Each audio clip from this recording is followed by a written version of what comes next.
ਮੈਂ ਰਾਤ ਕਾਫ਼ੀ ਦੇਰ ਤੱਕ ਜਾਗਦੀ ਰਹੀ। ਮੈਨੂੰ ਨੀਂਦ ਨਹੀਂ ਆ ਰਹੀ ਸੀ, ਇਸ ਲਈ ਮੈਂ ਉੱਠ ਬੈਠੀ। ਬਾਹਰ ਮੈਨੂੰ ਕਿਸੇ ਦੇ ਪੈਰਾਂ ਦੀ ਆਵਾਜ਼ ਸੁਣਾਈ ਦਿੱਤੀ। ਮੈਂ ਆਪਣੇ ਕਮਰੇ ਦੀ ਖਿੜਕੀ ਵਿੱਚੋਂ ਬਾਹਰ ਦੇਖਿਆ ਤਾਂ ਪਾਪਾ ਦੇ ਹੱਥ ਵਿੱਚ ਉਹੀ ਤਰਬੂਜ ਸਨ ਅਤੇ ਵਿਹੜੇ ਵਿੱਚੋਂ ਲੰਘ ਕੇ ਉਹ ਘਰ ਦੇ ਪਿਛਲੇ ਹਿੱਸੇ ਵਿੱਚ ਜਾ ਰਹੇ ਸਨ।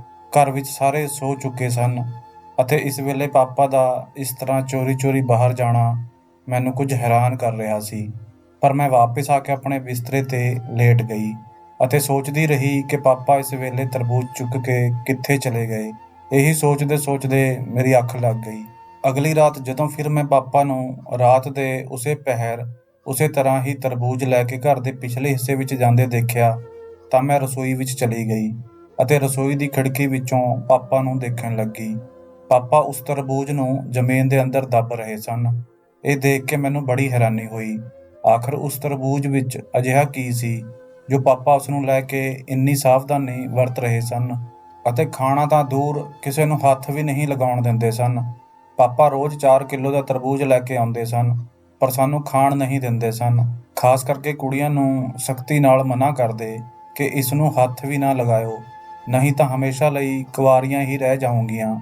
ਪਾਪਾ ਉਹ ਤਰਬੂਜ ਲੈ ਕੇ 4 ਘੰਟੇ ਕਮਰੇ ਵਿੱਚ ਬੰਦ ਰਹਿੰਦੇ, ਨਾ ਆਪ ਖਾਂਦੇ ਅਤੇ ਨਾ ਹੀ ਕਿਸੇ ਹੋਰ ਨੂੰ ਖਾਣ ਦਿੰਦੇ। ਪਾਪਾ ਦੀਆਂ ਹਰਕਤਾਂ ਬਹੁਤ ਅਜੀਬ ਸਨ। ਮੈਨੂੰ ਹੁਣ ਸ਼ੱਕ ਹੋ ਰਿਹਾ ਸੀ। ਰਾਤ ਦੇ ਹਨੇਰੇ ਵਿੱਚ ਘਰ ਦੇ ਪਿਛਲੇ ਪਾਸੇ ਮਿੱਟੀ ਪੁੱਟ ਕੇ ਤਰਬੂਜ ਨੂੰ ਜ਼ਮੀਨ ਵਿੱਚ ਦੱਬ ਦਿੰਦੇ ਸਨ। ਮੈਂ ਪਾਪਾ ਦੇ ਜਾਣ ਤੋਂ ਬਾਅਦ ਘਰ ਦੇ ਪਿਛਲੇ ਪਾਸੇ ਗਈ ਜਿੱਥੇ ਪਾਪਾ ਨੇ ਤਰਬੂਜ ਦੱਬੇ ਸਨ। ਮੈਂ ਹੈਰਾਨ ਸੀ, ਆਖਿਰ ਇਹ ਸਭ ਕਰਨ ਦੇ ਪਿੱਛੇ ਪਾਪਾ ਦਾ ਕੀ ਮਕਸਦ ਸੀ। ਰਾਜ ਪਤਾ ਕਰਨ ਦੇ ਲਈ ਮੈਂ ਜਿਵੇਂ ਹੀ ਜ਼ਮੀਨ ਖੋਦੀ ਤਾਂ ਜੋ ਰਾਜ ਖੁੱਲ੍ਹਿਆ ਤਾਂ ਉਸਨੂੰ ਦੇਖ ਕੇ ਮੇਰੀਆਂ ਅੱਖਾਂ ਫਟੀਆਂ ਰਹਿ ਗਈਆਂ। ਮੈਂ ਦੇਖਦੀ ਰਹਿ ਗਈ ਕਿ ਪਾਪਾ ਅਜਿਹਾ ਕਿਉਂ ਕਰ ਰਹੇ ਸਨ। ਅਜਿਹੀ ਕੀ ਗੱਲ ਸੀ ਜੋ ਪਾਪਾ ਇਹ ਸਭ ਕਰਨ ਲਈ ਮਜਬੂਰ ਹੋ ਗਏ ਸਨ। ਹੁਣ ਮੈਨੂੰ ਪਾਪਾ ਤੋਂ ਇਹਨਾਂ ਸਾਰਿਆਂ ਸਵਾਲਾਂ ਦੇ ਜਵਾਬ ਚਾਹੀਦੇ ਸਨ। ਮੈਂ ਆਪਣੇ ਅੰਦਰ ਹਿੰਮਤ ਪੈਦਾ ਕੀਤੀ ਅਤੇ ਪਾਪਾ ਕੋਲ ਜਾਣ ਲੱਗੀ। ਉਹਨਾਂ ਦੇ ਕਮਰੇ ਦਾ ਦਰਵਾਜ਼ਾ ਅੱਧਾ ਖੁੱਲ੍ਹਾ ਸੀ, ਜਿਸ ਵਿੱਚੋਂ ਆਉਂਦੀਆਂ ਆਵਾਜ਼ਾਂ ਨੇ ਮੇਰੇ ਪੈਰ ਉੱਥੇ ਹੀ ਰੋਕ ਦਿੱਤੇ। ਮੈਂ ਉਸੇ ਵੇਲੇ ਉਲਟੇ ਪੈਰ ਵਾਪਸ ਭੱਜੀ। ਪਾਪਾ ਦੀਆਂ ਗੱਲਾਂ ਸੁਣ ਕੇ ਮੈਨੂੰ ਬਹੁਤ ਅਫਸੋਸ ਹੋ ਰਿਹਾ ਸੀ। ਇਹ ਨਹੀਂ ਹੋ ਸਕਦਾ, ਮੇਰੇ ਪਾਪਾ ਅਜਿਹੇ ਨਹੀਂ ਸਨ। ਫਿਰ ਹੋਰ ਕੀ ਵਜ੍ਹਾ ਹੋ ਸਕਦੀ ਸੀ? ਪਾਪਾ ਕਿਸ ਦੀਆਂ ਗੱਲਾਂ ਵਿੱਚ ਆ ਗਏ ਸਨ? ਕੌਣ ਮੇਰੇ ਪਾਪਾ ਨੂੰ ਅਜਿਹਾ ਕਰਨ ਲਈ ਮਜਬੂਰ ਕਰ ਰਿਹਾ ਸੀ? ਅਗਲੀ ਰਾਤ ਮੈਂ ਪਾਪਾ ਦੇ ਜਾਣ ਤੋਂ ਪਹਿਲਾਂ ਉਸ ਜਗ੍ਹਾ 'ਤੇ ਗਈ ਜਿੱਥੇ ਰਾਤ ਨੂੰ ਪਾਪਾ ਆਉਂਦੇ ਸਨ। ਮੈਂ ਮਿੱਟੀ ਪੁੱਟ ਕੇ ਉਹ ਚੀਜ਼ ਉੱਥੋਂ ਕੱਢ ਕੇ ਉਸੇ ਤਰ੍ਹਾਂ ਮਿੱਟੀ ਦੱਬ ਦਿੱਤੀ। ਪਾਪਾ ਦੇ ਪੈਰਾਂ ਦੀ ਆਵਾਜ਼ ਸੁਣ ਕੇ ਮੈਂ ਦਰਖਤ ਦੇ ਪਿੱਛੇ ਲੁਕ ਗਈ। ਪਾਪਾ ਨੇ ਜਿਵੇਂ ਹੀ ਜ਼ਮੀਨ ਖੋਦੀ ਤਾਂ ਉਹ ਇੱਕਦਮ ਪਰੇਸ਼ਾਨ ਹੋ ਗਏ। ਇੱਧਰ ਉੱਧਰ ਦੇਖਣ ਲੱਗੇ। ਉਹ ਸਮਝ ਚੁੱਕੇ ਸਨ ਕਿ ਉਹਨਾਂ ਦੇ ਆਉਣ ਤੋਂ ਪਹਿਲਾਂ ਇੱਥੇ ਕੋਈ ਆਇਆ ਸੀ। ਉਸੇ ਵੇਲੇ ਮੈਂ ਪਾਪਾ ਦੇ ਸਾਹਮਣੇ ਆ ਗਈ। ਨੇਹਾ, ਤੂੰ?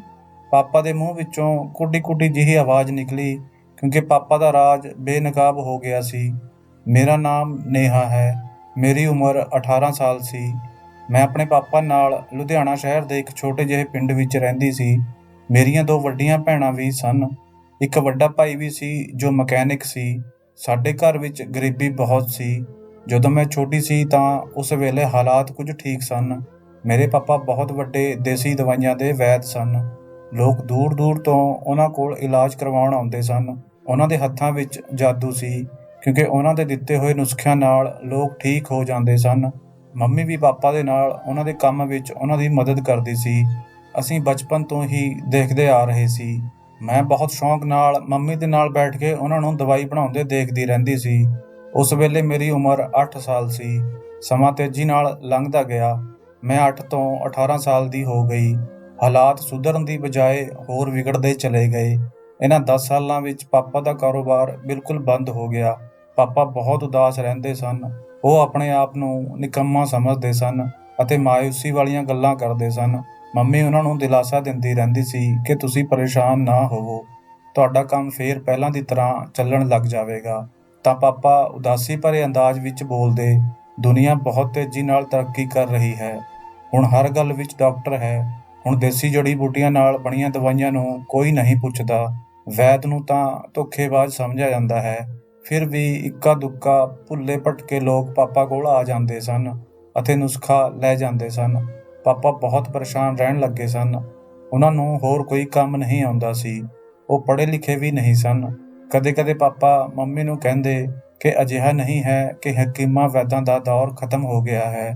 ਹੁਣ ਵੀ ਦੂਜੇ ਵੈਦਾਂ ਕੋਲ ਲੋਕਾਂ ਦਾ ਤਾਂਤਾ ਲੱਗਿਆ ਹੋਇਆ ਹੈ। ਇੰਨੀ ਭੀੜ ਹੁੰਦੀ ਹੈ ਕਿ ਮੈਂ ਦੇਖ ਕੇ ਹੈਰਾਨ ਰਹਿ ਜਾਂਦਾ ਹਾਂ। ਜਵਾਬ ਵਿੱਚ ਮੰਮੀ ਪੁੱਛਦੀ ਹੈ ਕਿ ਵੈਦ ਜੀ, ਫਿਰ ਤੁਹਾਡੇ ਕੋਲ ਲੋਕ ਕਿਉਂ ਨਹੀਂ ਆਉਂਦੇ? ਤੁਹਾਡੇ ਹੱਥ ਵਿੱਚ ਤਾਂ ਬਹੁਤ ਹੁਨਰ ਹੈ।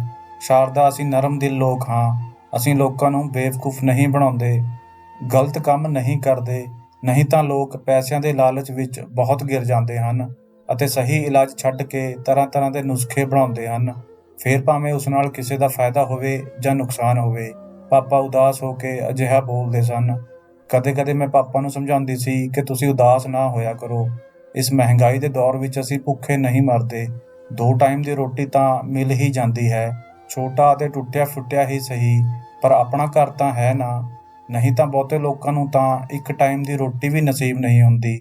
ਮੰਮੀ ਸਿਲਾਈ ਦਾ ਕੰਮ ਕਰਦੀ ਸੀ ਅਤੇ ਘਰ ਦੇ ਹਾਲਾਤ ਦੇਖ ਕੇ ਅਸੀਂ ਤਿੰਨੇ ਭੈਣਾਂ ਨੇ ਵੀ ਸਿਲਾਈ ਦਾ ਕੰਮ ਸਿੱਖ ਲਿਆ। ਅਸੀਂ ਲੋਕਾਂ ਦੇ ਕੱਪੜੇ ਸਿਲਾਈ ਕਰਦੇ ਸੀ।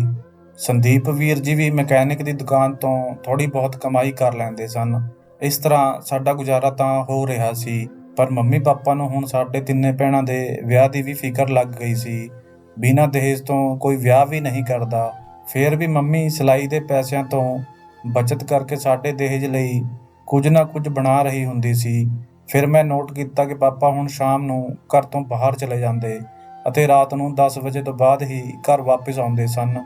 ਮੰਮੀ ਪੁੱਛਦੀ ਤਾਂ ਕਹਿੰਦੇ ਕਿ ਆਪਣੇ ਦੋਸਤ ਮੋਹਨ ਨਾਲ ਸ਼ਾਮ ਨੂੰ ਸੈਰ ਲਈ ਚਲਾ ਜਾਂਦਾ ਹਾਂ। ਅਸਲ ਵਿੱਚ ਮੋਹਨ ਅੰਕਲ ਵੀ ਇੱਕ ਵੈਦ ਸਨ, ਪਰ ਸੁਣਨ ਵਿੱਚ ਆਉਂਦਾ ਸੀ ਕਿ ਉਹ ਆਪਣੇ ਕੰਮ ਨਾਲ ਇਨਸਾਫ ਨਹੀਂ ਕਰਦੇ ਸਨ। ਸਾਡੇ ਮੁਹੱਲੇ ਵਿੱਚ ਉਹਨਾਂ ਦੀ ਇੱਜ਼ਤ ਇੰਨੀ ਜ਼ਿਆਦਾ ਨਹੀਂ ਸੀ। ਪਰ ਮੋਹਨ ਅੰਕਲ ਦੇ ਘਰ ਦੇ ਹਾਲਾਤ ਹੁਣ ਬਹੁਤ ਜ਼ਿਆਦਾ ਬਦਲ ਗਏ ਸਨ। ਉਹਨਾਂ ਨੇ ਆਪਣੇ ਘਰ ਦੀ ਰਿਪੇਅਰ ਅਤੇ ਪੇਂਟ ਕਰਵਾਇਆ ਸੀ। ਉਹਨਾਂ ਦੇ ਘਰ ਵਾਲੇ ਚੰਗਾ ਖਾਂਦੇ ਅਤੇ ਚੰਗਾ ਪਹਿਨਦੇ ਸਨ। ਹੁਣ ਪਾਪਾ ਰੋਜ਼ 4 ਕਿਲੋ ਦਾ ਤਰਬੂਜ ਲੈ ਕੇ ਘਰ ਆਉਂਦੇ ਸਨ।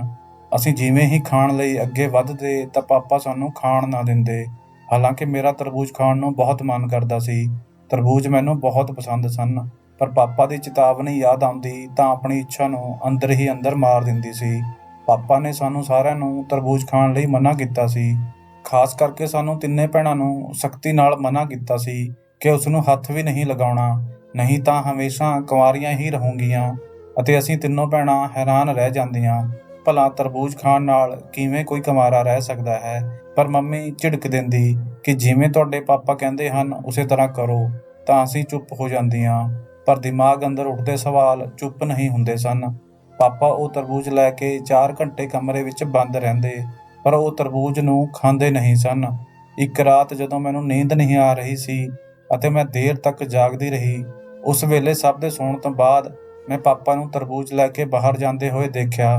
ਮੈਂ ਬਹੁਤ ਹੈਰਾਨ ਹੋਈ, ਪਰ ਮੈਂ ਇਸ ਗੱਲ ਵੱਲ ਜ਼ਿਆਦਾ ਧਿਆਨ ਨਹੀਂ ਦਿੱਤਾ। ਪਰ ਅਗਲੇ ਦਿਨ ਵੀ ਅਜਿਹਾ ਹੀ ਹੋਇਆ। ਸਭ ਦੇ ਸੌ ਜਾਣ ਤੋਂ ਬਾਅਦ ਪਾਪਾ ਤਰਬੂਜ ਲੈ ਕੇ ਘਰ ਦੇ ਪਿਛਲੇ ਪਾਸੇ ਚਲੇ ਗਏ। ਇਸ ਵਾਰ ਮੈਨੂੰ ਹੈਰਾਨੀ ਦੇ ਨਾਲ ਨਾਲ ਸ਼ੱਕ ਵੀ ਹੋਇਆ। ਮੈਂ ਦੇਖਣਾ ਚਾਹੁੰਦੀ ਸੀ ਕਿ ਪਾਪਾ ਸਭ ਦੇ ਸੌ ਜਾਣ ਤੋਂ ਬਾਅਦ ਕਿੱਥੇ ਜਾਂਦੇ ਹਨ ਅਤੇ ਇਹਨਾਂ ਤਰਬੂਜਾਂ ਦਾ ਕੀ ਕਰਦੇ ਹਨ। ਪਾਪਾ ਦੀਆਂ ਹਰਕਤਾਂ ਬਹੁਤ ਅਜੀਬ ਸਨ। ਮੈਂ ਰਸੋਈ ਦੀ ਖਿੜਕੀ ਵਿੱਚੋਂ ਦੇਖਿਆ, ਜਿੱਥੋਂ ਘਰ ਦਾ ਪਿਛਲਾ ਹਿੱਸਾ ਨਜ਼ਰ ਆਉਂਦਾ ਸੀ। ਪਾਪਾ ਮਿੱਟੀ ਪੁੱਟ ਕੇ ਧਰਤੀ ਵਿੱਚ ਤਰਬੂਜ ਦਬਾ ਰਹੇ ਸਨ। ਆਖਰ ਇਹ ਸਭ ਕਰਨ ਦੇ ਪਿੱਛੇ ਪਾਪਾ ਦਾ ਕੀ ਮਕਸਦ ਸੀ? ਤਰਬੂਜ ਤਾਂ ਖਾਣ ਦੀ ਚੀਜ਼ ਹੈ, ਉਹ ਇਸ ਨੂੰ ਜ਼ਮੀਨ ਵਿੱਚ ਕਿਉਂ ਦਬਾ ਰਹੇ ਸਨ? ਅਜਿਹੇ ਕਈ ਸਵਾਲ ਮੇਰੇ ਦਿਮਾਗ ਵਿੱਚ ਘੁੰਮਣ ਲੱਗੇ। ਹਰ ਰਾਤ ਪਾਪਾ ਨਵਾਂ ਤਰਬੂਜ ਜ਼ਮੀਨ ਵਿੱਚ ਦਬਾਉਂਦੇ ਸਨ ਅਤੇ ਪੁਰਾਣੇ ਕੱਢ ਕੇ ਅੰਦਰ ਲੈ ਆਉਂਦੇ ਸਨ। ਇੱਕ ਰਾਤ ਇਹ ਰਾਜ਼ ਪਤਾ ਕਰਨ ਲਈ ਮੈਂ ਪਾਪਾ ਦੇ ਅੰਦਰ ਜਾਣ ਤੋਂ ਬਾਅਦ ਉਸੇ ਜਗ੍ਹਾ ਤੇ ਗਈ ਜਿੱਥੇ ਪਾਪਾ ਤਰਬੂਜ ਦਬਾਉਂਦੇ ਸਨ। ਡਰਦੇ ਡਰਦੇ ਮੈਂ ਉੱਥੋਂ ਹੱਥ ਨਾਲ ਮਿੱਟੀ ਹਟਾਉਣ ਲੱਗੀ। ਜਿਵੇਂ ਹੀ ਜ਼ਮੀਨ ਖੋਦੀ ਤਾਂ ਜੋ ਰਾਜ਼ ਮੇਰੇ ਸਾਹਮਣੇ ਆਇਆ, ਉਸ ਨਾਲ ਮੇਰੀਆਂ ਅੱਖਾਂ ਫਟੀਆਂ ਰਹਿ ਗਈਆਂ। ਉਹ ਤਰਬੂਜ ਬਿਲਕੁਲ ਕਾਲੇ ਹੋਏ ਪਏ ਸਨ, ਜਦੋਂ ਕਿ ਪਾਪਾ ਹੁਣੇ ਉਹਨਾਂ ਨੂੰ ਦਬਾ ਕੇ ਗਏ ਸਨ। ਤਰਬੂਜ ਦੇ ਉੱਪਰ ਅਜੀਬ ਜਿਹੀ ਦਵਾਈ ਵੀ ਪਾਈ ਹੋਈ ਸੀ। ਉਹਨਾਂ ਵਿੱਚੋਂ ਅਜੀਬ ਜਿਹੀ ਬਦਬੂ ਵੀ ਆ ਰਹੀ ਸੀ। ਇਸ ਬਦਬੂ ਕਰਕੇ ਮੈਨੂੰ ਸਾਹ ਲੈਣਾ ਵੀ ਔਖਾ ਹੋ ਗਿਆ ਸੀ। ਮੈਂ ਇੱਕਦਮ ਮਿੱਟੀ ਵਾਪਸ ਪਾ ਦਿੱਤੀ ਅਤੇ ਅੰਦਰ ਆ ਗਈ। ਮੈਨੂੰ ਬਹੁਤ ਘੁਟਨ ਮਹਿਸੂਸ ਹੋ ਰਹੀ ਸੀ। ਮੈਨੂੰ ਅਜੀਬ ਜਿਹਾ ਡਰ ਲੱਗ ਰਿਹਾ ਸੀ। ਪਾਪਾ ਇਹ ਜੋ ਸਭ ਕਰ ਰਹੇ ਸਨ, ਇਸ ਦੇ ਪਿੱਛੇ ਕੀ ਵਜ੍ਹਾ ਹੋ ਸਕਦੀ ਸੀ? ਪਹਿਲਾਂ ਸੋਚਿਆ ਕਿ ਮੰਮੀ ਨੂੰ ਸਭ ਦੱਸ ਦੇਵਾਂ, ਪਰ ਫਿਰ ਮੰਮੀ ਦੀਆਂ ਝਿੜਕਾਂ ਤੋਂ ਡਰ ਗਈ ਕਿ ਜੇਕਰ ਮੰਮੀ ਨੇ ਪਾਪਾ ਨੂੰ ਦੱਸ ਦਿੱਤਾ ਤਾਂ ਮੇਰੀ ਸ਼ਾਮਤ ਆ ਜਾਵੇਗੀ। ਇਹ ਸੋਚ ਕੇ ਮੈਂ ਚੁੱਪ ਹੋ ਗਈ। ਪਰ ਮੈਂ ਸਾਰੀ ਰਾਤ ਜਾਗਦੀ ਰਹਿੰਦੀ ਸੀ ਅਤੇ ਪਾਪਾ ਨੂੰ ਦੇਖਦੀ ਰਹਿੰਦੀ ਸੀ। ਕਦੇ-ਕਦੇ ਮੇਰੇ ਦਿਲ ਵਿੱਚ ਖਿਆਲ ਆਉਂਦਾ ਕਿ ਪਾਪਾ ਕੋਈ ਕਾਲਾ ਜਾਦੂ ਜਾਂ ਕੋਈ ਗਲਤ ਕੰਮ ਤਾਂ ਨਹੀਂ ਕਰ ਰਹੇ ਜਾਂ ਕਿਸੇ ਤੋਂ ਸਿੱਖ ਰਹੇ ਹੋਣ, ਕਿਉਂਕਿ ਉਂਝ ਵੀ ਹੁਣ ਉਹ ਜ਼ਿਆਦਾਤਰ ਘਰ ਤੋਂ ਬਾਹਰ ਹੀ ਰਹਿੰਦੇ ਸਨ ਅਤੇ ਕੁਝ ਤਾਂ ਸੀ ਇਹਨਾਂ ਤਰਬੂਜਾਂ ਵਿੱਚ ਜਿਨ੍ਹਾਂ ਨੂੰ ਖਾਣ ਤੋਂ ਪਾਪਾ ਨੇ ਸਖਤੀ ਨਾਲ ਮਨਾ ਕਰ ਰੱਖਿਆ ਸੀ। ਅੱਜ-ਕੱਲ੍ਹ ਪਾਪਾ ਮੋਹਨ ਅੰਕਲ ਨਾਲ ਜ਼ਿਆਦਾ ਸਮਾਂ ਗੁਜ਼ਾਰਦੇ ਸਨ। ਹੁਣ ਪਾਪਾ ਨੇ ਮੋਹਨ ਅੰਕਲ ਨਾਲ ਹੀ ਦੁਕਾਨ ਤੇ ਬੈਠਣਾ ਸ਼ੁਰੂ ਕਰ ਦਿੱਤਾ ਸੀ ਅਤੇ ਮੰਮੀ ਨੂੰ ਕਿਹਾ ਕਿ ਹੁਣ ਮੈਂ ਅਤੇ ਮੋਹਨ ਇਕੱਠੇ ਬੈਠ ਕੇ ਹੀ ਨੁਸਖੇ ਬਣਾਇਆ ਕਰਾਂਗੇ ਅਤੇ ਲੋਕਾਂ ਦਾ ਇਲਾਜ ਕਰਾਂਗੇ। ਪਰ ਮੈਨੂੰ ਲੱਗ ਰਿਹਾ ਸੀ ਕਿ ਦਾਲ ਵਿੱਚ ਕੁਝ ਕਾਲਾ ਹੈ, ਕੁਝ ਤਾਂ ਗੜਬੜ ਹੈ। ਨਹੀਂ ਤਾਂ ਇੰਨੇ ਸਾਲਾਂ ਵਿੱਚ ਮੈਂ ਕਦੇ ਵੀ ਪਾਪਾ ਨੂੰ ਅਜਿਹੇ ਕਰਦੇ ਨਹੀਂ ਦੇਖਿਆ ਸੀ। ਰਾਤਾਂ ਨੂੰ ਸਭ ਤੋਂ ਲੁਕ ਕੇ ਪਾਪਾ ਨੇ ਕਦੇ ਵੀ ਕੋਈ ਅਜਿਹਾ ਕੰਮ ਨਹੀਂ ਕੀਤਾ ਸੀ। ਹੁਣ ਮੈਂ ਦਿਲ ਵਿੱਚ ਸੋਚ ਲਿਆ ਸੀ ਕਿ ਅੱਜ ਰਾਤ ਨੂੰ ਜਦੋਂ ਪਾਪਾ ਉਸੇ ਜਗ੍ਹਾ ਤੇ ਤਰਬੂਜ ਦਬਾਉਣ ਜਾਣਗੇ ਤਾਂ ਮੈਂ ਉੱਥੇ ਲੁਕ ਕੇ ਖੜੀ ਹੋ ਜਾਵਾਂਗੀ ਅਤੇ ਪਾਪਾ ਤੋਂ ਸਾਰੇ ਸਵਾਲਾਂ ਦੇ ਜਵਾਬ ਲਵਾਂਗੀ। ਪਾਪਾ ਨੂੰ ਸ਼ਾਇਦ ਲੱਗਦਾ ਸੀ ਕਿ ਅਜਿਹਾ ਕਰਦੇ ਹੋਏ ਉਹਨਾਂ ਨੂੰ ਕੋਈ ਨਹੀਂ ਦੇਖਦਾ, ਪਰ ਅੱਜ ਮੈਂ ਪਾਪਾ ਨੂੰ ਦੱਸ ਦੇਵਾਂਗੀ ਕਿ ਮੈਂ ਉਹਨਾਂ ਦਾ ਰਾਜ਼ ਜਾਣ ਚੁੱਕੀ ਹਾਂ। ਹੁਣ ਤੁਸੀਂ ਮੈਨੂੰ ਪੂਰਾ ਸੱਚ ਦੱਸੋਗੇ। ਮੈਂ ਪਾਪਾ ਦੇ ਜਾਣ ਤੋਂ ਪਹਿਲਾਂ ਉੱਥੇ ਚਲੀ ਗਈ ਅਤੇ ਉਹ ਤਰਬੂਜ ਉੱਥੋਂ ਕੱਢ ਲਿਆ ਅਤੇ ਦਰਖਤ ਦੇ ਪਿੱਛੇ ਲੁਕ ਗਈ। ਜਦੋਂ ਪਾਪਾ ਆਏ ਤਾਂ ਮੈਂ ਉਹਨਾਂ ਦੇ ਸਾਹਮਣੇ ਆ ਗਈ। ਮੈਨੂੰ ਇਸ ਤਰ੍ਹਾਂ ਆਪਣੇ ਸਾਹਮਣੇ ਦੇਖ ਕੇ ਪਾਪਾ ਘਬਰਾ ਗਏ। ਨੇਹਾ, ਇੰਨੀ ਰਾਤ ਨੂੰ ਤੂੰ ਇੱਥੇ ਕੀ ਕਰ ਰਹੀ ਹੈ? ਪਾਪਾ ਨੇ ਆਪਣੇ ਚਿਹਰੇ ਦੇ ਬਦਲਦੇ ਹੋਏ ਰੰਗ ਤੇ ਛੇਤੀ ਨਾਲ ਕਾਬੂ ਪਾ ਲਿਆ। ਪਾਪਾ, ਮੈਂ ਇੱਥੇ ਦੇਖਣ ਆਈ ਹਾਂ ਕਿ ਤੁਸੀਂ ਰਾਤ ਦੇ ਇਸ ਪਹਿਰ ਇੱਥੇ ਕੀ ਕਰਨ ਆਉਂਦੇ ਹੋ ਅਤੇ ਤਰਬੂਜਾਂ ਨੂੰ ਜ਼ਮੀਨ ਵਿੱਚ ਦੱਬ ਕੇ ਤੁਸੀਂ ਕੀ ਕਰਦੇ ਹੋ ਅਤੇ ਥੋੜ੍ਹੀ ਦੇਰ ਪਹਿਲਾਂ ਦਬਾਏ ਗਏ ਤਰਬੂਜ ਦੀ ਸ਼ਕਲ ਇਸ ਤਰ੍ਹਾਂ ਕਿਉਂ ਹੋ ਜਾਂਦੀ ਹੈ? ਇਸ ਵਿੱਚੋਂ ਇਹ ਕਿਸ ਤਰ੍ਹਾਂ ਦੀ ਬਦਬੂ ਆਉਂਦੀ ਹੈ? ਅੱਜ ਮੈਨੂੰ ਸਾਰੇ ਸਵਾਲਾਂ ਦੇ ਜਵਾਬ ਚਾਹੀਦੇ ਹਨ। ਮੈਂ ਆਪਣੇ ਉੱਤੇ ਕਾਬੂ ਪਾਉਂਦੇ ਹੋਏ ਹੌਲੀ-ਹੌਲੀ ਕਿਹਾ, ਦੇਖ ਨੇਹਾ, ਰਾਤ ਬਹੁਤ ਹੋ ਗਈ ਹੈ, ਤੂੰ ਅੰਦਰ ਜਾ। ਇਸ ਵੇਲੇ ਤੇਰਾ ਇੱਥੇ ਇਕੱਲੇ ਆਉਣਾ ਠੀਕ ਨਹੀਂ ਹੈ ਅਤੇ ਮੈਂ ਤੇਰਾ ਬਾਪ ਹਾਂ, ਤੂੰ ਮੇਰੀ ਬਾਪ ਨਹੀਂ ਹੈ ਜੋ ਮੈਨੂੰ ਇਸ ਤਰ੍ਹਾਂ ਸਵਾਲ ਤੇ ਸਵਾਲ ਪੁੱਛ ਰਹੀ ਹੈ। ਮੇਰੇ ਕੋਲ ਤੇਰੇ ਕਿਸੇ ਵੀ ਸਵਾਲ ਦਾ ਕੋਈ ਜਵਾਬ ਨਹੀਂ ਹੈ।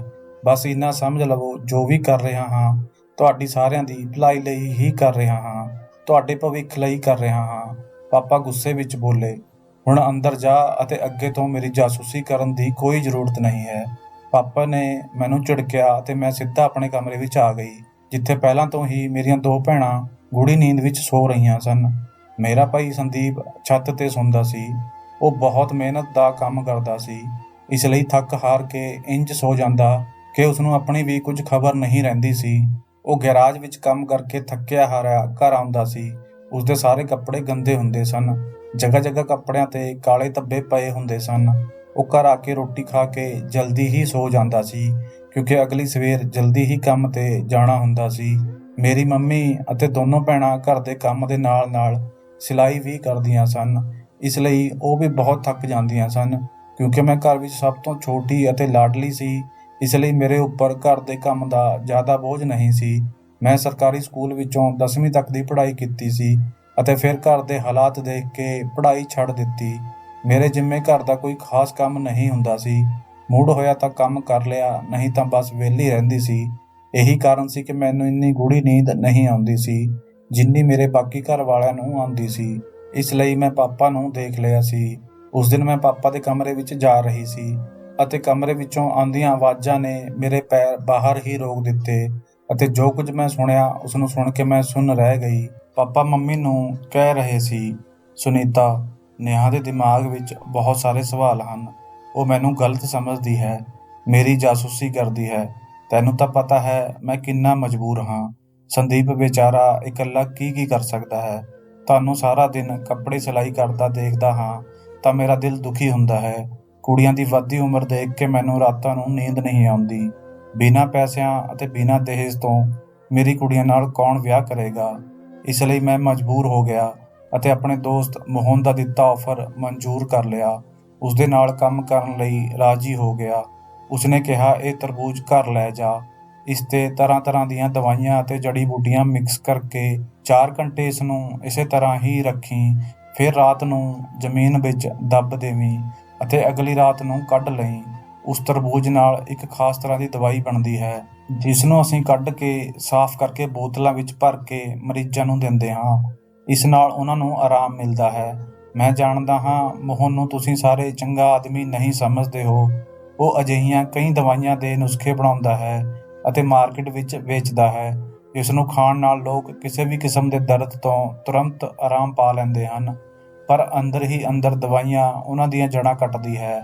ਅੰਦਰ ਹੀ ਅੰਦਰ ਲੋਕ ਮਰੀਜ਼ ਬਣ ਜਾਂਦੇ ਹਨ। ਕੋਈ ਵਿਆਹ ਦੇ ਕਾਬਿਲ ਨਹੀਂ ਰਹਿੰਦਾ ਅਤੇ ਕੋਈ ਔਲਾਦ ਤੋਂ ਵਾਂਝੇ ਰਹਿ ਜਾਂਦੇ ਹਨ। ਅਤੇ ਅਜਿਹੇ ਹੋਰ ਵੀ ਛੋਟੇ-ਮੋਟੇ ਮਸਲੇ ਹਨ ਜਿਨ੍ਹਾਂ ਦੇ ਕਾਰਨ ਲੋਕ ਮੋਹਨ ਵੈਦ ਜੀ ਜਾਂ ਕਿਸੇ ਹੋਰ ਵੈਦ ਜੀ ਕੋਲ ਜਾਂਦੇ ਹਨ ਅਤੇ ਇਹੀ ਵੈਦ ਉਹਨਾਂ ਦਾ ਕਾਮਯਾਬ ਇਲਾਜ ਕਰਕੇ ਉਹਨਾਂ ਮਾਸੂਮ ਸਿੱਧੇ-ਸਾਦੇ ਲੋਕਾਂ ਤੋਂ ਬਹੁਤ ਪੈਸੇ ਬਟੋਰਦੇ ਹਨ। ਅਜਿਹਾ ਸਿਰਫ ਮੋਹਨ ਹੀ ਨਹੀਂ ਬਲਕਿ ਸਾਰੇ ਵੈਦ ਹੀ ਕਰਦੇ ਹਨ। ਹਰ ਪਾਸੇ ਇਹੀ ਹੋ ਰਿਹਾ ਹੈ। ਅਜਿਹਾ ਨਹੀਂ ਹੈ ਕਿ ਸਭ ਆਪਣੇ ਕੰਮ ਨਾਲ ਸੱਚੇ ਨਹੀਂ ਹਨ ਸੁਨੀਤਾ। ਹਰ ਇਨਸਾਨ ਮਜਬੂਰ ਹੈ। ਜ਼ਰੂਰਤਾਂ ਇਨਸਾਨ ਨੂੰ ਮਜਬੂਰ ਕਰ ਦਿੰਦੀਆਂ ਹਨ। ਭੁੱਖ ਕਰਕੇ ਲੋਕ ਗਲਤ ਕੰਮ ਕਰਨ ਲਈ ਮਜਬੂਰ ਹੋ ਜਾਂਦੇ ਹਨ। ਮੈਂ ਵੀ ਮਜਬੂਰ ਹੋ ਗਿਆ। ਆਪਣੀਆਂ ਕੁੜੀਆਂ ਦੀ ਵੱਧਦੀ ਹੋਈ ਉਮਰ ਅਤੇ ਮੁੰਡੇ ਦੇ ਮੋਢਿਆਂ ਤੇ ਪੈਣ ਵਾਲਾ ਬੋਝ ਕਿਤੇ ਉਸ ਨੂੰ ਸਮੇਂ ਤੋਂ ਪਹਿਲਾਂ ਬੁੱਢਾ ਨਾ ਕਰ ਦੇਵੇ। ਮੈਨੂੰ ਵੀ ਅਜਿਹੇ ਹੀ ਵਹਿਮ ਸਤਾਉਣ ਲੱਗੇ ਹਨ। ਜੇਕਰ ਮੈਨੂੰ ਜਾਂ ਤੈਨੂੰ ਕੁਝ ਹੋ ਗਿਆ ਤਾਂ ਸਾਡੇ ਬੱਚਿਆਂ ਦਾ ਕੀ ਹੋਵੇਗਾ। ਮੈਂ ਚਾਹੁੰਦਾ ਹਾਂ ਜਿੰਨੀ ਜਲਦੀ ਹੋ ਸਕੇ ਆਪਣੀ ਕੁੜੀਆਂ ਨੂੰ ਵਿਦਾ ਕਰਕੇ ਉਹਨਾਂ ਦੇ ਘਰ ਭੇਜ ਦੇਵਾਂ। ਤਰਬੂਜ ਨਾਲ ਵੀ ਮੋਹਨ ਅਜਿਹੀ ਹੀ ਦਵਾਈ ਬਣਾਉਂਦਾ ਹੈ ਜਿਸ ਨਾਲ ਔਰਤਾਂ ਅਤੇ ਮਰਦਾਂ ਨੂੰ ਅਜਿਹੀ ਖਰਾਬੀ ਹੁੰਦੀ ਹੈ ਜਿਸ ਦੀ ਵਜ੍ਹਾ ਨਾਲ ਉਹ ਮੋਹਨ ਕੋਲ ਆਉਂਦੇ ਹਨ, ਕਿਉਂਕਿ ਜਦੋਂ ਉਹ ਕਿਸੇ ਇੱਕ ਦਾ ਕਾਮਯਾਬ ਇਲਾਜ ਕਰਦਾ ਹੈ ਤਾਂ ਦੂਜੇ ਤੱਕ ਇਹ ਗੱਲ ਪਹੁੰਚ ਹੀ ਜਾਂਦੀ ਹੈ ਕਿ ਫਲਾਣੇ ਵੈਦ ਨੇ ਮੇਰਾ ਇਲਾਜ ਕੀਤਾ ਸੀ ਅਤੇ ਲੋਕ ਆਪ ਚੱਲ ਕੇ ਮੋਹਨ ਕੋਲ ਆਉਂਦੇ ਹਨ। ਮੋਹਨ ਨੇ ਆਪਣੇ ਵੱਡੇ ਮੁੰਡੇ ਲਈ ਨੇਹਾ ਦਾ ਹੱਥ ਮੰਗਿਆ ਹੈ ਅਤੇ ਦਹੇਜ ਲੈਣ ਤੋਂ ਵੀ ਸਾਫ਼ ਇਨਕਾਰ ਕੀਤਾ ਹੈ। ਪਾਪਾ ਆਪਣੀ ਗੱਲ ਕਰਕੇ ਚੁੱਪ ਹੋ ਗਏ ਤਾਂ ਮੰਮੀ ਬੋਲੀ, ਇਹ ਤਾਂ ਬਹੁਤ ਚੰਗੀ ਗੱਲ ਹੈ। ਤੁਸੀਂ ਨੇਹਾ ਦੀ ਗੱਲ ਨੂੰ ਦਿਲ ਤੇ ਨਾ ਲਵੋ। ਮੈਂ ਉਸ ਨੂੰ ਸਮਝਾ ਦੇਵਾਂਗੀ। ਬੱਚੀ ਹੈ, ਨਾ ਸਮਝ ਹੈ। ਹਾਂ, ਜਦੋਂ ਮੈਂ ਨੇਹਾ ਦੇ ਰਿਸ਼ਤੇ ਦੀ ਗੱਲ ਸੁਣ ਕੇ ਮੋਹਨ ਦਾ ਧੰਨਵਾਦ ਕੀਤਾ ਤਾਂ ਉਹ ਬੋਲਿਆ, ਅਸੀਂ ਇੱਕ ਹੀ ਬਰਾਦਰੀ ਨਾਲ ਸੰਬੰਧ ਰੱਖਦੇ ਹਾਂ। ਜੇਕਰ ਇੱਕ ਦੂਜੇ ਦੇ ਹਾਲਾਤ ਅਸੀਂ ਨਹੀਂ ਸਮਝਾਂਗੇ ਤਾਂ ਹੋਰ ਕੌਣ ਸਮਝੇਗਾ। ਬਿਨਾਂ ਦਹੇਜ ਦੇ ਤਾਂ ਸਾਡੇ ਵਰਗੇ ਗਰੀਬਾਂ ਦੀਆਂ ਕੁੜੀਆਂ ਬਾਪ ਦੀ ਦਹਿਲੀਜ਼ ਤੇ ਹੀ ਬੁੱਢੀਆਂ ਹੋ ਜਾਣਗੀਆਂ। ਅਤੇ ਹੁਣ ਤੂੰ ਵੀ ਸ਼ੁਰੂਆਤ ਕਰ ਅਤੇ ਮੋਹਨ ਦੀ ਕੁੜੀ ਨੂੰ ਆਪਣੇ ਮੁੰਡੇ ਸੰਦੀਪ ਨਾਲ ਸਵੀਕਾਰ ਕਰ ਅਤੇ ਦੋਵਾਂ ਪਰਿਵਾਰਾਂ ਦੇ ਮੋਢਿਆਂ ਦਾ ਬੋਝ ਵੀ ਹਲਕਾ ਕਰੋ। ਅਤੇ ਮੈਂ ਤੇਰੇ ਅਤੇ ਸੰਦੀਪ ਤੋਂ ਪੁੱਛੇ ਬਿਨਾਂ ਹੀ ਹਾਂ ਕਰ ਦਿੱਤੀ ਹੈ। ਤੁਸੀਂ ਬਹੁਤ ਚੰਗਾ ਕੀਤਾ ਹੈ। ਸੰਦੀਪ ਦਾ ਦਿਲ ਵੀ ਲੱਗ ਜਾਵੇਗਾ। ਇਸ ਉਮਰ ਵਿੱਚ ਮੁੰਡੇ ਹੱਸਦੇ ਖੇਲਦੇ ਹਨ, ਪਰ ਸਾਡਾ ਮੁੰਡਾ ਜ਼ਿੰਮੇਵਾਰੀਆਂ ਦੇ ਬੋਝ ਥੱਲੇ ਦਬ ਗਿਆ ਹੈ। ਉਸਦੇ ਵੀ ਕੁਝ ਸੁਪਨੇ ਹੋਣਗੇ, ਅਰਮਾਨ ਹੋਣਗੇ। ਸੰਦੀਪ ਅਜਿਹਾ ਨਾ ਸੋਚੇ ਕਿ ਮੰਮੀ ਪਾਪਾ ਨੂੰ ਬਸ ਕੁੜੀਆਂ ਦੀ ਫਿਕਰ ਹੈ। ਇਹ ਤਾਂ ਬਹੁਤ ਚੰਗੀ ਸੋਚ ਹੈ। ਮੋਹਨ ਜੀ ਤਾਂ ਬਹੁਤ ਚੰਗੇ ਇਨਸਾਨ ਹਨ। ਮੰਮੀ ਖੁਸ਼ੀ ਨਾਲ ਬੋਲਦੀ ਜਾ ਰਹੀ ਸੀ। ਇੱਕਦਮ ਹੀ ਉਹਨਾਂ ਦਾ ਚਿਹਰਾ ਖਿਲ ਗਿਆ ਸੀ ਅਤੇ ਇਸ ਦੀ ਵਜ੍ਹਾ ਮੋਹਨ ਅੰਕਲ ਦਾ ਫੈਸਲਾ ਸੀ। ਇਹੀ ਗੱਲ ਤਾਂ ਮੈਂ ਦੱਸਣਾ ਚਾਹੁੰਦੀ ਹਾਂ। ਮੋਹਨ ਬਹੁਤ ਚੰਗਾ ਇਨਸਾਨ ਹੈ। ਸਭ ਦਾ ਭਲਾ ਸੋਚਦਾ ਹੈ ਅਤੇ ਕਰਦਾ ਹੈ। ਮੰਮੀ ਪਾਪਾ ਦੀਆਂ ਗੱਲਾਂ ਸੁਣ ਕੇ ਮੇਰਾ ਸਿਰ ਸ਼ਰਮ ਨਾਲ ਝੁਕ ਗਿਆ ਸੀ। ਆਪਣੇ ਮਜਬੂਰ ਬਾਪ ਦੀ ਜਾਸੂਸੀ ਕੀਤੀ, ਉਹਨਾਂ ਨੂੰ ਸਵਾਲ ਤੇ ਸਵਾਲ ਕੀਤੇ। ਉਹ ਇਹ ਸਭ ਸਾਡੇ ਲਈ ਹੀ ਤਾਂ ਕਰ ਰਹੇ ਸਨ। ਉਹਨਾਂ ਦਾ ਆਪਣਾ ਤਾਂ ਇਸ ਵਿੱਚ ਕੋਈ ਫਾਇਦਾ ਨਹੀਂ ਸੀ। ਮੈਂ ਦਬੇ ਪੈਰ ਉੱਥੋਂ ਆ ਗਈ। ਮੇਰੀਆਂ ਅੱਖਾਂ ਵਿੱਚੋਂ ਹੰਝੂ ਆ ਰਹੇ ਸਨ। ਇਹ ਮਾਂ-ਬਾਪ ਵੀ ਕਿੰਨੇ ਮਜਬੂਰ ਹੁੰਦੇ ਹਨ ਜੋ ਸਾਰੀ ਜ਼ਿੰਦਗੀ ਆਪਣੇ ਅਸੂਲਾਂ ਦੇ ਪਾਬੰਦ ਰਹਿੰਦੇ ਹਨ, ਪਰ ਔਲਾਦ ਦੀ ਖਾਤਰ ਸਹੀ ਗਲਤ ਦੀ ਪਹਿਚਾਣ ਵੀ ਭੁੱਲ ਜਾਂਦੇ ਹਨ, ਜਾਂ ਸ਼ਾਇਦ ਜਾਣ ਬੁੱਝ ਕੇ ਗਲਤ ਰਸਤੇ ਤੇ ਵੀ ਚੱਲ ਪੈਂਦੇ ਹਨ ਤਾਂ ਜੋ ਉਹਨਾਂ ਦੀ ਔਲਾਦ ਖੁਸ਼ ਰਹੇ। ਅਤੇ ਮੇਰੀ ਵਰਗੀ ਔਲਾਦ ਬਿਨਾਂ ਸੋਚੇ ਸਮਝੇ ਆਪਣੇ ਗਰੀਬ ਮਾਂ-ਬਾਪ ਨੂੰ ਕਟਹਿਰੇ ਵਿੱਚ ਖੜਾ ਕਰ ਦਿੰਦੀ ਹੈ।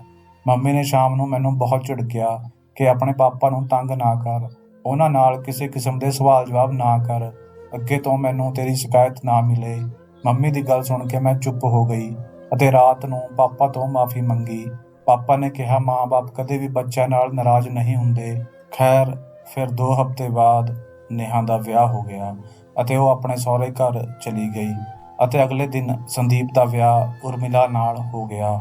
ਇੰਨੇ ਸਾਲਾਂ ਬਾਅਦ ਨੇਹਾ ਨੇ ਆਪਣੇ ਮਾਂ-ਬਾਪ ਅਤੇ ਸੰਦੀਪ ਨੂੰ ਇੰਨਾ ਖੁਸ਼ ਅਤੇ ਸੰਤੁਸ਼ਟ ਦੇਖਿਆ ਸੀ। ਨੇਹਾ ਦੀਆਂ ਦੋਵੇਂ ਵੱਡੀਆਂ ਭੈਣਾਂ ਦਾ ਵੀ ਵਿਆਹ ਮੋਹਨ ਅੰਕਲ ਨੇ ਆਪਣੀ ਰਿਸ਼ਤੇਦਾਰੀ ਵਿੱਚ ਹੀ ਕਰਵਾ ਦਿੱਤਾ ਸੀ। ਹੁਣ ਉਹਨਾਂ ਨੇ ਪੁਰਾਣੇ ਸਾਰੇ ਗਲਤ ਕੰਮਾਂ ਨਾਲ ਵੀ ਰਿਸ਼ਤਾ ਤੋੜ ਲਿਆ ਸੀ। ਹੁਣ ਮੋਹਨ ਅੰਕਲ ਨਾਲ ਕਿੰਨੇ ਹੀ ਮਾਂ-ਬਾਪ ਦਾ ਆਸ਼ੀਰਵਾਦ ਸੀ। ਚੰਗੇ ਕੰਮ ਕਰਨ ਲਈ ਜ਼ਰੂਰੀ ਨਹੀਂ ਕਿ ਤੁਹਾਡੇ ਕੋਲ ਪੈਸਾ ਹੋਵੇ, ਬਸ ਸਾਨੂੰ ਆਪਣਾ ਦਿਲ ਵੱਡਾ ਕਰਨ ਦੀ ਜ਼ਰੂਰਤ ਹੈ। ਸਾਨੂੰ ਅਜਿਹੇ ਕੰਮ ਕਰਨ ਦੀ ਜ਼ਰੂਰਤ ਹੈ ਜਿਸ ਨਾਲ ਅਸੀਂ ਦੂਜਿਆਂ ਦੀਆਂ ਅਰਦਾਸਾਂ ਵਿੱਚ ਸ਼ਾਮਲ ਹੋ ਸਕੀਏ। ਰੱਬ ਸਾਨੂੰ ਸਭ ਨੂੰ ਸਹੀ ਰਸਤਾ ਦਿਖਾਵੇ। ਤਾਂ ਦੋਸਤੋ, ਇਹ ਸੀ ਸਾਡੀ ਅੱਜ ਦੀ ਕਹਾਣੀ। ਉਮੀਦ ਕਰਦਾ ਹਾਂ ਤੁਹਾਨੂੰ ਪਸੰਦ ਆਈ ਹੋਵੇਗੀ। ਤੁਹਾਡਾ ਕੀ ਕਹਿਣਾ ਹੈ ਇਸ ਕਹਾਣੀ ਬਾਰੇ ਕਮੈਂਟ ਕਰਕੇ ਸਾਨੂੰ ਜ਼ਰੂਰ ਦੱਸਿਓ। ਵੀਡੀਓ ਨੂੰ ਲਾਈਕ ਅਤੇ ਚੈਨਲ ਨੂੰ ਸਬਸਕ੍ਰਾਈਬ ਵੀ ਕਰ ਲਿਓ ਤੇ ਨਾਲ ਹੀ ਘੰਟੀ ਨੂੰ ਦਬਾ ਕੇ ਆਲ ਤੇ ਸੈੱਟ ਕਰ ਲਿਓ ਤਾਂ ਜੋ ਆਉਣ ਵਾਲੀ ਵੀਡੀਓ ਤੁਹਾਨੂੰ ਤੁਰੰਤ ਮਿਲ ਜਾਵੇ। ਮੈਨੂੰ ਦਿਓ ਅਗਲੀ ਵੀਡੀਓ ਤੱਕ ਇਜਾਜ਼ਤ। ਤਦ ਤੱਕ ਲਈ ਧੰਨਵਾਦ।